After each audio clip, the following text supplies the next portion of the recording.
USS Gerald R Ford बहरी बेड़े पर आग लग गई है। जी हां, आपको बताते चलें कि ये दरअसल अरब सागर में इस वक्त गेराल्ड आर फोर्ड मौजूद है और ये अमेरिका का सबसे महंगा और सबसे ताकतवर बहरी बेड़ा माना जाता है। और खबर यह आ रही है कि यूएसएस गेराल्ड आर फोर्ड बहरी बेड़े पर आग लग गई है और इस आग की घटना से अमेरिका को बड़ा झटका लगा है।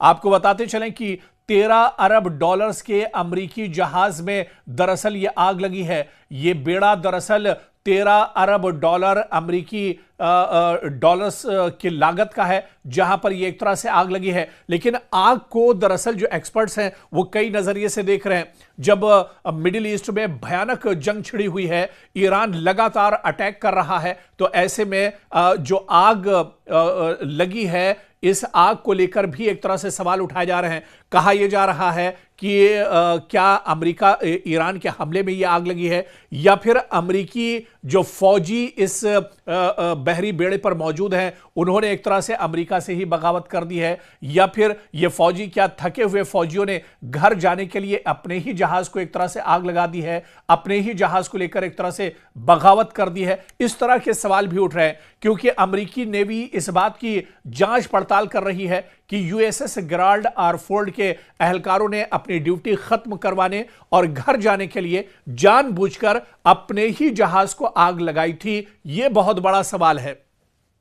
आप देखिए कि यह बहरी बेड़ा, यह जहाज जून 2025 से समंदर में है। अमेरिकी नेवी के vice chief admiral gym Kilby ने सीनेट को बताया कि यह डिप्लॉयमेंट अब तकरीबन 11 महीने तक चलेगी और जहाज मई से पहले वापस नहीं जाएगा।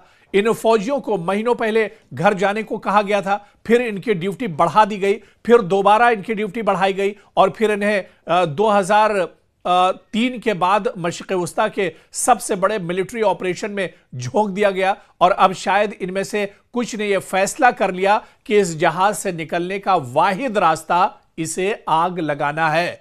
तो जिस तरह से इस बहरी बेड़े को, अमेरिकी बेड़े को आग लगी है, इसे कई तरह से देखा जा रहा है। एक तो यह कि क्या ईरान ने इस पर हमला किया है।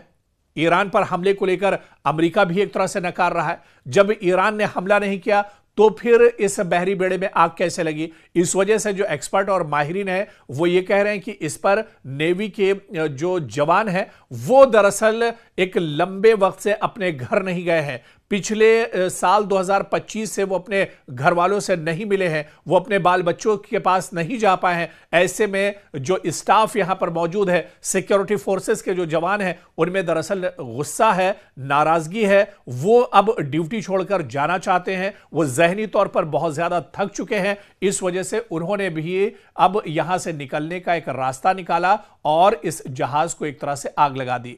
क्योंकि किसी वार जोन में अपने ही जहाज को आग लगाना खराब खाने या बुरे मौसम की वजह से ऐसा नहीं होता है। यह तब होता है जब कोई इदारा इंसानी बर्दाश्त को इस हद तक निचोड़ ले जहां मिशन से जिंदा बचना नामुमकिन लगने लगे। यूनान की तरफ जाने का मतलब यह है कि खलीज के महाज पर मौजूद वाहिद अमेरिकी सुपर करियर वहां से निकल रहा है। जब यह जहाज यूनान में खड़ा होगा तो हुर्मुज की हिफाजत, बहरी जहाजों का स्कॉट और ईरानी माइंस को रोकने का वो सारा मिलिट्री दबाव मजीद खत्म हो जाएगा। और ऐसे में आप देखिए कि कहीं ना कहीं अमेरिकी नेवी के जो जवान हैं वो इस पर जो मौजूद हैं वो कहीं ना कहीं अपने ऊपर एक तरह से दबाव देख रहे हैं। और इसी वजह से एक्सपर्ट्स का यह मानना है कि दबाव के चलते दरअसल ये पूरा हादसा पेश आया है। इस पर ईरान ने हमला नहीं किया है, बल्कि खुद अमेरिका के जो सिक्योरिटी फोर्सेस के जवान हैं, जो नेवी के जवान हैं, जो पिछले 1 साल से अपने घर नहीं गए हैं, जो जहनी तौर पर भी दबाव का शिकार है, उन्होंने जानबूझकर इसमें एक तरह से आग लगाई है। हालांकि इस पूरी घटना को अमेरिका के लिए, डोनाल्ड ट्रंप के लिए बहुत बड़ा झटका माना जा रहा है। क्योंकि किसी वार जोन में अपने ही जहाज को आग लगाना खराब खाने या बुरे मौसम की वजह से ऐसा नहीं होता है। यह तब होता है जब कोई इदारा इंसानी बर्दाश्त को इस हद तक निचोड़ ले जहां मिशन से जिंदा बचना नामुमकिन लगने लगे। यूनान की तरफ जाने का मतलब यह है कि खलीज के महाज पर मौजूद वाहिद अमरीकी सुपर करियर वहां से निकल रहा है। जब यह जहाज यूनान में खड़ा होगा तो हुर्मुज की हिफाजत, बहरी जहाजों का स्कॉट और ईरानी माइंस को रोकने का वो सारा मिलिट्री दबाव मजीद खत्म हो जाएगा। और ऐसे में आप देखिए कि कहीं ना कहीं अमेरिकी नेवी के जो जवान हैं वो इस पर जो मौजूद हैं वो कहीं ना कहीं अपने ऊपर एक तरह से दबाव देख रहे हैं। और इसी वजह से एक्सपर्ट्स का यह मानना है कि दबाव के चलते दरअसल ये पूरा हादसा पेश आया है। इस पर ईरान ने हमला नहीं किया है, बल्कि खुद अमेरिका के जो सिक्योरिटी फोर्सेस के जवान हैं, जो नेवी के जवान हैं, जो पिछले 1 साल से अपने घर नहीं गए हैं, जो जहनी तौर पर भी दबाव का शिकार है, उन्होंने जानबूझकर इसमें एक तरह से आग लगाई है। हालांकि इस पूरी घटना को अमेरिका के लिए, डोनाल्ड ट्रंप के लिए बहुत बड़ा झटका माना जा रहा है।